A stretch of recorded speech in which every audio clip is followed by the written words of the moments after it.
राधे राधे, जय श्री कृष्ण। आज आपण गौरी पूजनाचा संपूर्ण व्हिडिओ पाहणार आहोत। तर आधी आम्ही ते स्टँड आणून घेतलं आणि आता ह्याच्यानंतर आपण स्टँड बसवणार आहोत, मकर तयार करणार आहोत। तर हे मकरचं स्टँड आहे, आता हे बसवलं आहे। तर तुम्ही पाहू शकता आता हा चौकट तयार झालेला आहे। आता ह्याच्यानंतर आपण पायऱ्या लावणार आहोत आणि ही पहिली पायरी आहे वरची, तिथं आपण महालक्ष्मीचं पूजन करणार आहोत। तर तुम्ही पाहू शकता वक्रतुंड कसा त्याच्यावर बसला आहे आणि धिंगाणा करतो आहे आणि आता त्याचा आवडता पतंग आहे हा।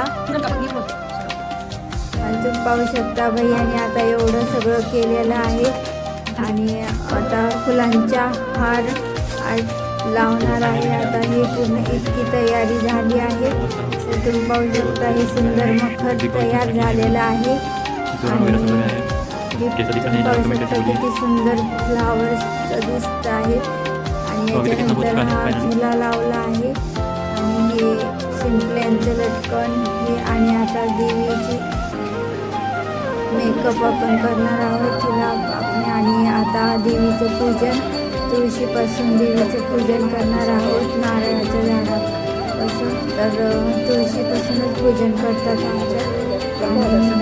आरती वगैरे करून घेतली देवी मातेची आणि आता आरती झाल्यानंतर आपण घरात आणणार आहोत लक्ष्मी देवीला, ज्येष्ठ गौरीला।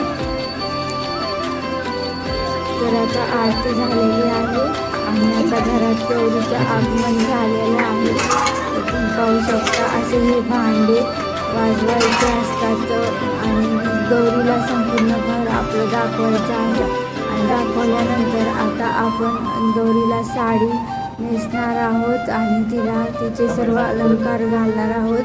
तर तुम्ही पाहू शकता भैयाने सर्व साडी वगैरे नेसवून अलंकार घातलेले आहेत आणि आता कानातले घालायचे आहे देवीला। तर ही संपूर्ण पूजा झालेली आहे। आता आपली गौराई आसनस्थ झाली आहे, बसलेली आहे आणि तिचा शृंगारही पूर्ण झाला आहे। तर दुसऱ्या दिवशी सकाळी तिला जाण्याअगोदर भैयाने आरती केली सकाळी 5 वाजता। तर तुम्ही पाहू शकता पहाटे 5 वाजता आरती देवीची झालेली आहे दुसऱ्या दिवशी। आणि हा दुसऱ्या दिवशीचा संध्याकाळी ज्येष्ठ गौरी पूजन आणि पूजनाची वेळ आहे। तर आपण सगळ्यांनीच आरती आम्ही केली आणि आपण आता देवीला पूजन करणार आहोत। तर भोजनाचे सर्व पदार्थ देवीला देणार आहोत। तर केळीच्या पानावर आपण देवीची भोजन 16 भाज्या, 16 चटण्या आणि 5-5 पुरणाच्या पोळ्या असे सर्व ताट आणून झालेलं कढी आमटी तुम्ही पाहू शकता माझा आकार झाला आहे। सर्व पदार्थ करंजा सर्व पदार्थ देवीला ठेवले आहे समोर आणि आता आपली आरती झाली आहे। गणपतीची आरती झाल्यानंतर देवीची आरती आपण करणार आहोत। तर भाद्रपद महिन्यात हरतालिका व्रत पार्वतीची महादेव प्राप्तीसाठी केलेले आपण व्रत, त्यानंतर गणेश आगमन शुद्ध पक्षात व त्यानंतर गणेश मातेचे अनुराधा नक्षत्रावर आगमन आपल्या कुलाचाराप्रमाणे प्रतिमा व प्रतीके बसवतात। ज्येष्ठ नक्षत्रावर गौरी पार्वतीची पूजा करतात व महानैवेद्य दाखवतात। तिसऱ्या दिवशी मूळ नक्षत्रावर गौरी विसर्जन करतात।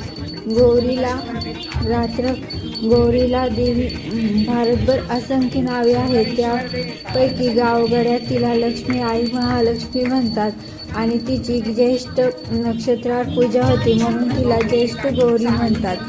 तर तुम्ही पाहू शकता आरती झालेली आहे।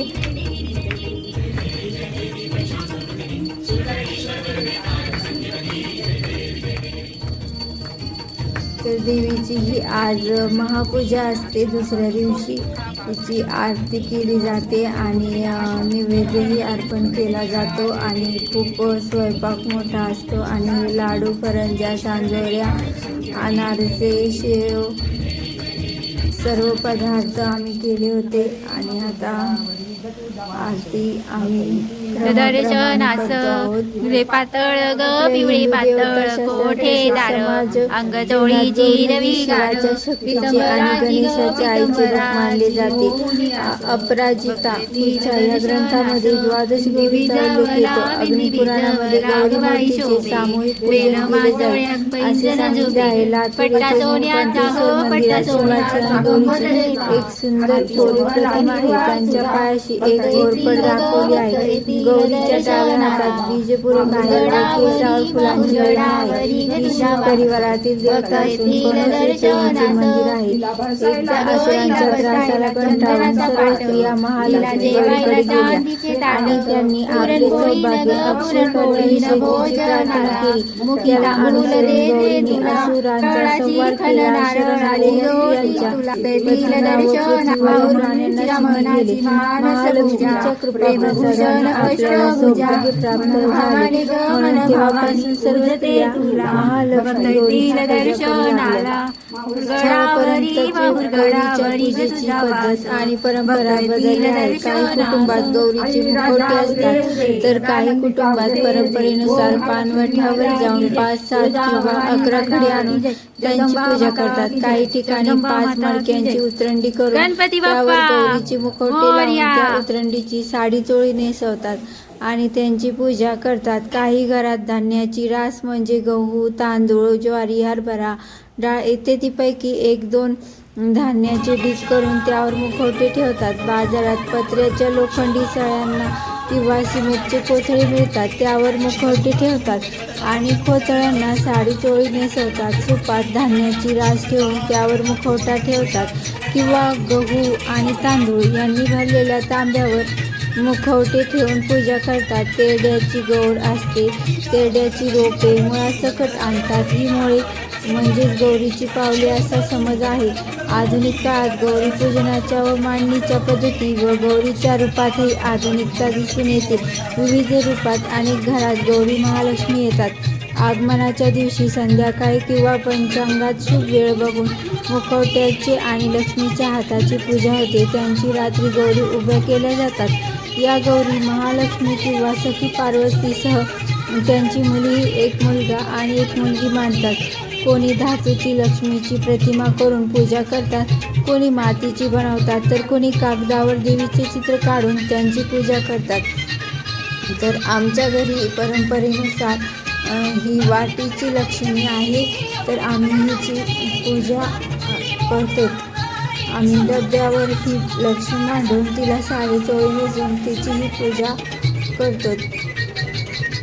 आपापल्या परंपरेप्रमाणे घराच्या उंबऱ्यातून आत आणताना जिच्या हातात गौरी असतील त्या बाईचे पाय दुधाने व पाण्याने धुतात आणि त्यावर कुंकवाचे स्वास्तिक काढतात. घराच्या दरवाजापासून ते जिथे गौरी बसवायच्या त्या जागेपर्यंत लक्ष्मीच्या पायाचे ठसे उमटवत गौरीचे मुखवटे आणतात. त्यावेळी ताट, चमच्याने किंवा घंटेने वाजवत आवाज केला जातो. यानंतर त्यांची स्थापना करण्यापूर्वी त्यांना घरातील समृद्धी, दूध, दुभत्या जागा इत्यादी गोष्टी दाखवण्याची प्रथा आहे. तेथे त्यांचे आशीर्वाद मिळून ऐश्वर्य नांदो अशी प्रार्थना करतात. काही ठिकाणी लोक तेरड्याची रोपे एकत्र बांधून त्यांची प्रतिमा बनवतात. पहिल्या दिवशी संध्याकाळी गौरीला भाजी भाकरीचा नैवेद्य दाखवण्याची पद्धत आहे. काही भागात, विशेष पश्चिम महाराष्ट्रात आहे. या प्रथेला गौरी आवाहन करणे संबोधतात. दुसऱ्या दिवशी म्हणजे ज्येष्ठ नक्षत्रावर गौरीची पूजा होते. सकाळी गौरीची महालक्ष्मी पूजा आरती करून केलेल्या फराळाच्या रव्याच्या लाडू, बेसन करंजी, चकली, शेवगुळ पापडीचा लाडू नैवेद्य दाखवतात. नंतर संध्याकाळी आरती करतात. पुरणपोळी, ज्वारीच्या पिठाची आंबील, आंबाड्याची भाजी, 16 भाज्यांची एकत्र भाजी, दिवे, फळ वगैरे पदार्थांचा नैवेद्य समावेश असतो. नैवेद्यात शेंगदाणा आणि डाळीची चटणी, पंचामृत, पडवळ घालून केलेली ताकाची कढी, कटाची आमटी, वेगवेगळ्या प्रकारची भजी, पापड, लोणचे इत्यादी केलेले सर्व पदार्थ केळीच्या पानावर ठेवतात. महाराष्ट्रात काही जागी या सायंकाळी महिला हळदी कुंकाचा कार्यक्रम पण करतात. दर्शनाला आलेल्या महिला व मुलींचे आदरपूर्वक स्वागत करण्याची पद्धती प्रचलित आहे. व तिसऱ्या दिवशी म्हणजेच मूळ नक्षत्रावर गौरीचे महालक्ष्मीचे विसर्जन करतात.